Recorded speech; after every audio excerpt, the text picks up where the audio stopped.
What's not to love about Winnie the Pooh? For me, Pooh was an admirable choice for my childhood, a lot like Christopher Robin does many years ago. Not only Pooh was his best friend, but also his best storyteller/creator, A.A. Milne, and illustrator E.H. Shepard have famed their works of the character in their books during the 1920s. And Pooh is not the only friend that Christopher has, but also has other stuffed animal friends like Tigger, Eeyore, Piglet, Rabbit, Kanga, and Roo. The books will remain popular for children to read over the years, and sure enough, the hyphens of the character's name were dropped by, who else? Disney, and the company adapted the Pooh stories into a series of featurettes that became one of its most successful franchises. Featurettes like Winnie the Pooh and the Honey Tree, The Blustery Day, Tigger 2, and A Day for Eeyore. But only 3 of the featurettes were adapted together for Disney's 22nd theatrical animated feature, The Many Adventures of Winnie the Pooh from 1977. The film was a bona fide success for children. Not only that, but the company later released several Pooh films that are based upon A.A. Milne's original works and characters. And like I said at the beginning of my first review, that's not our focus here. For all you Pooh-loving fans out there, the next Easter special I'll review is a 2004 direct-to-video film that takes a little spin on the classic Dickens story, A Christmas Carol, and the story honestly focuses on a character named Roo. With that said, let's review Winnie the Pooh Springtime with Roo.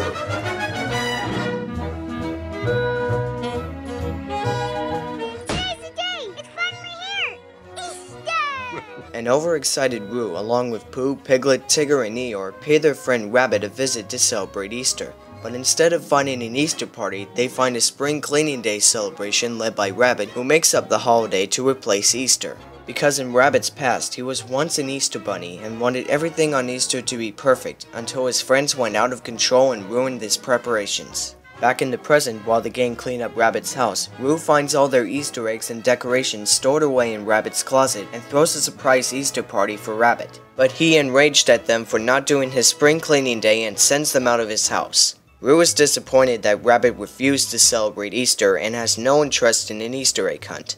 So with the help of Pooh and the gang, including the narration of David Ogden Stiers, they'll teach Rabbit that the love and wisdom from Roo will show him that special days are to be shared in special ways. What are my thoughts of this flick? The only answer is, there's a lot to discuss of how decent this is.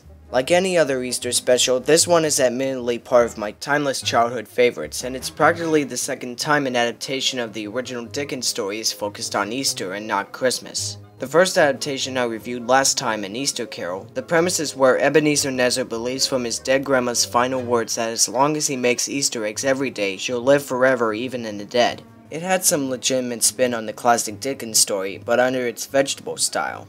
With Springtime with Roo, it almost had the same story like the original, but nothing seemed to be like the original tale because, well, I don't know, for me this flick is nicely legitimate. I mean, everybody's seen it and enjoyed it as much as I did. The characters were memorable at the time and it had some fun story and some real decent music.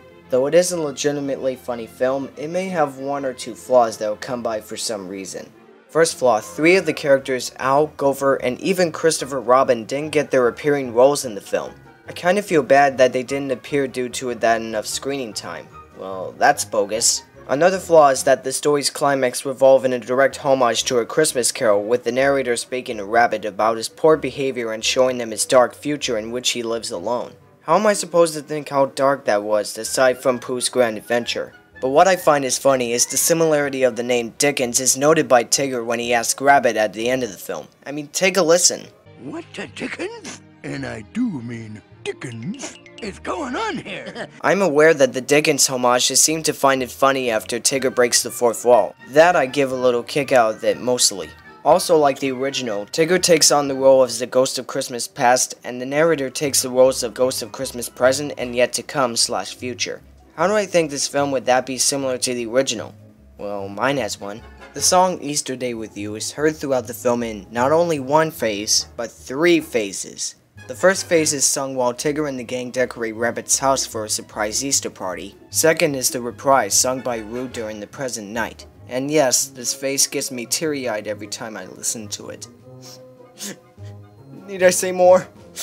And third is the finale sung by Rabbit and the gang, and it adds a bittersweet way to end this film. I just love a happy ending.